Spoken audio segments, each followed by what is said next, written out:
All right, guys, we're back again. Myself, Thomas Bolton, here to teach you the basics of what are we making today? What is this? Today we're making a brown derby. A brown derby. Never heard of it, but it sounds delicious. It's a good cocktail. It's actually, I think the earliest recording of the cocktail is 1930. So it's an old cocktail. It's a classic cocktail. But, you know, with the derby, everyone thinks about the mint julep, and that is a controversial cocktail. You either love it or you hate it. Like in one of our previous videos, we talked about that. So this, what I was thinking is this is another derby-themed cocktail that you can make if you're not a fan of the mint julep. Alternative derby cocktail. So I got to ask, and maybe you do or don't know this, brown derby. Is this a Kentucky cocktail? Was this created here in Louisville or in Lexington? Or no, is this coming from New York City? Or this, I believe, was created out in Los Angeles. L.A. Yes, and from everything I've read and researched on this cocktail was that it was named for the shape of the building that the bar was in. It kind of looked like one of the derby hats. Derby hats. Yeah, and so then they named it from that way, went all the way back there. But that's the most research I've done. That being said, when it comes to cocktail stories or bourbon stories, or really spirit stories in general, you don't ruin a good story with the truth. So I don't know how true all that stuff is. Never let the truth get in the way of a great story. Yes. Now, I'm going to quiz you here, since we've been doing this, you know, for a half a year. We're going to serve the cocktail up. What's the first thing we're going to do? We are going to chill the glass? That's right. Yes. We're going to chill the glass. Said it slowly. We are going to chill the glass, maybe? But you nailed it. So, chill this glass, and if you want to speed up the process, you can also add a little bit of water in there. Now, if you've watched any other videos, you know the reason why we chill. If you haven't watched one, thank you for tuning in to the Brad and Thomas Show. That is the working title. I like Brad and Thomas take on the world. He likes Brad and Thomas. So, you guys vote in the comments below. Is that how you do that? Sure. Perfect. So, you chill the glass because there's a lot of surface area in a martini glass like this. And that means if the glass itself is warm, when you pour the liquid in, it's going to spread out and it's going to get warm much faster. If your glass is chilled, then the cocktail is going to stay chilled longer. So if you order a drink up, like a Manhattan or a Brown Derby at a restaurant, you hope that they chill the glass, because by the time the server puts in the drink order and the bartender makes it and it's sitting on the service well, that just means it's time for the drink to warm up. If the glass is chilled, the drink's going to stay colder longer. Now this cocktail is very simple.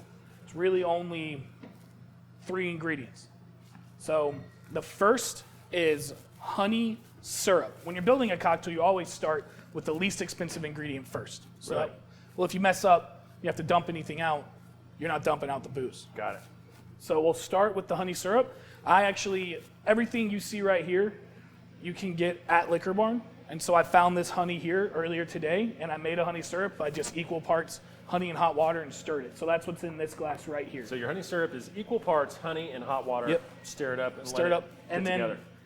as you can tell, if you can see this, it moves a lot easier than the honey in here, just how viscous that is. Right. So it's way more easily mixable. Now you're going to go a half part honey syrup. It's right in there. And then this is for you.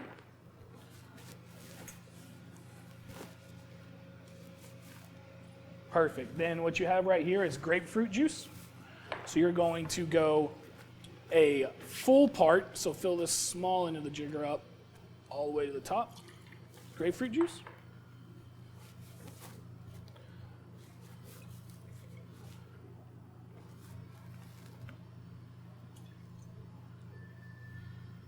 And then we are going to go 1.5 parts Maker's Mark, that beautiful redhead, the classic. And the best thing about all these cocktails is that these are my measurements and measurements that people have done. But if you want more Maker's Mark, you want more grapefruit juice, you're working at home, make it however you want to. All right, so from there, we are going to add ice.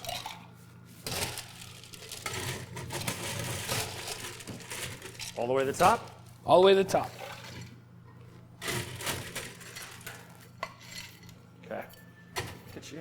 All right, then you're going to put your glass down. Oh.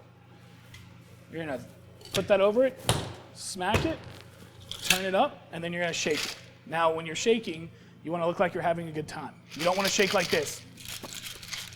Right? You want to smile. And then you want to shake. Yeah.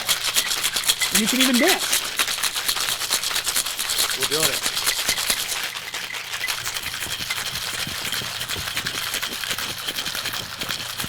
All right, so from there, take your chilled cocktail glass. I'm going to dump that out. You're going to break the seal of your shaker. Now let's see how many times it takes Brad to do this. We're going this side? Yep. You can do it.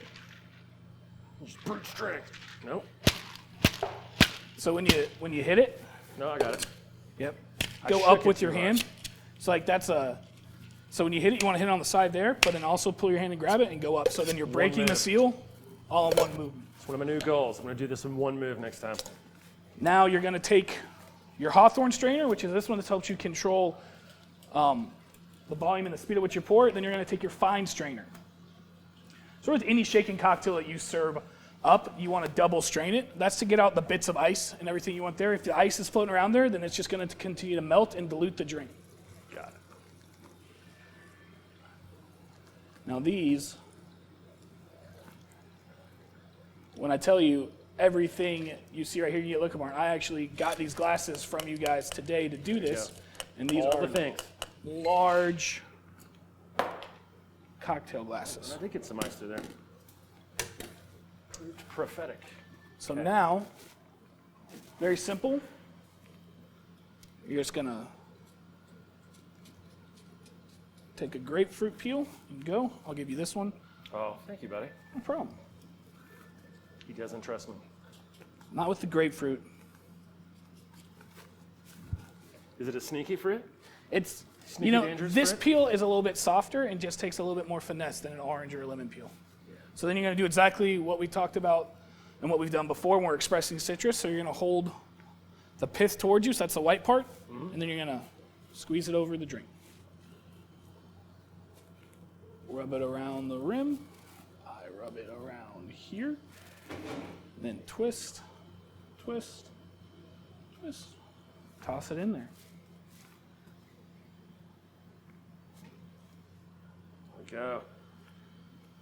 The Brown Derby. The Brown Derby. To you, Thomas. Cheers. Cheers. Don't you just feel fancy drinking out of this big do. cocktail glass? It's very refreshing. I think if I made this at home, I would probably go 2 full ounces, 2 full parts bourbon, because maybe I got a little too much of the others. It's very good, very balanced. I like a little more A little more strength to to it, it, a but little I think oomph. you brought that up earlier, is you can make these as strong or as light as you want. These are almost dangerous. Yeah, that's fantastic. It's good. Well, there you go. The Brown Derby, your next alternative to the Mint Julep for Derby time. My man Thomas here showed us once again how to do it. Until next time, thanks for tuning in. Thank you.